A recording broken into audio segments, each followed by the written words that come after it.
Вітаю, шановне господарство. У ефірі короткі випуск новин. У студії для вас працює Анастасія Русецкая. Запрошую. На выборах у Координаційную раду за 2 дні ўзялі ўдзел больш за 4,5 тысячи асобаў. Сёння апошні дзень галасавання. Аддаць свой голас можна за адзін з 11 спісаў. Першапачаткова для ўдзелу ў выбарах былі зарэгістраваныя 12 спісаў, аднак адзін з іх, закон і правапарадак, на чале з лідарам арганізацыі былых сілавікоў Байпол Александром Азаровым, 24 сакавіка выключылі на фоне скандалу з агітацыяй праз чат-бот плану «Перамога». Пасля старту выбараў на платформу для галасавання ўчынілі масавую DDoS-атаку, але яе ўдалося адбіць. Пазней рэжым Лукашэнкі пачаў блакаваць інтэрнэт і VPN-сервісы ў Беларусі. Раней улады прызналі ўсе 12 выбарчых спісаў экстрэмісцкімі фармаваннямі. Следчы камітэт завёў крымінальныя справы на 257 чалавек, якія выказалі жаданне балатавацца ў Координаційную раду.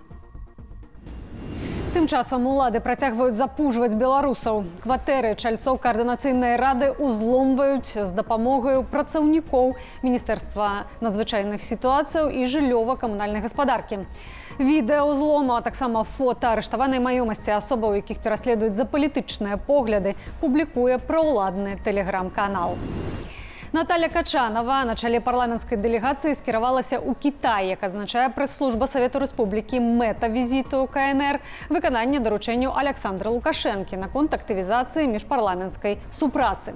У праграме сустрэчы з кіраўніцтвам усекітайскага сходу народных прадстаўнікоў ды усекітайскай федэрацыі жанчын.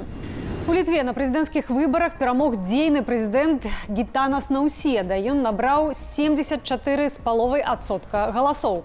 Ягоная суперніца Інгрыда Шыманіце атрымала 24%.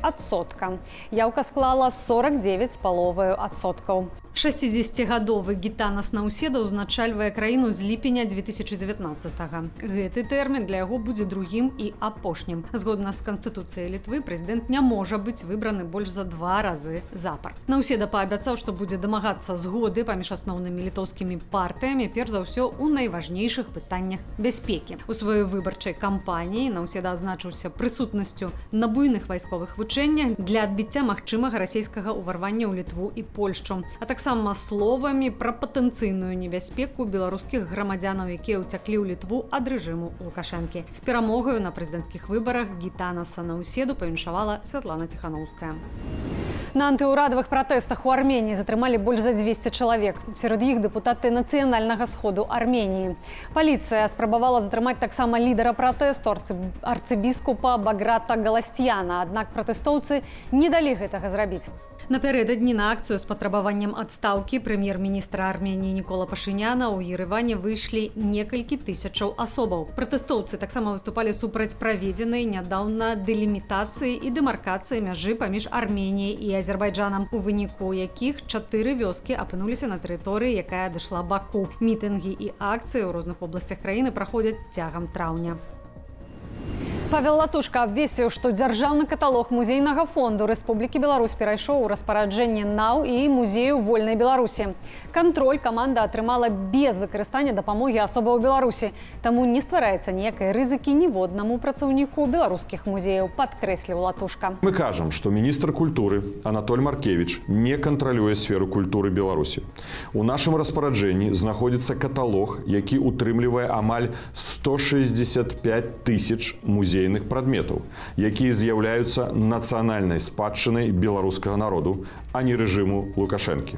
Цяпер усе беларусы змогуць атрымаць доступ да звестак пра музейныя прадметы, якія захоўваюцца ў музеях і калекцыях краіны. Акрамя таго, Латушка папярэдзіў, калі хтосьці надумае знішчыць музейныя прадметы або перадаць іншым краінам, то ён павінен разумець, што стан музейных прадметаў, месца іх захоўвання і адказныя за гэта асобы цяпер вядомыя.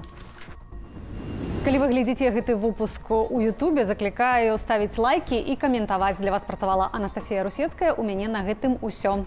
Вынікі дня глядзіце ў вечаровым выданні «Аб'ектыву» на тэлеканале Белсат.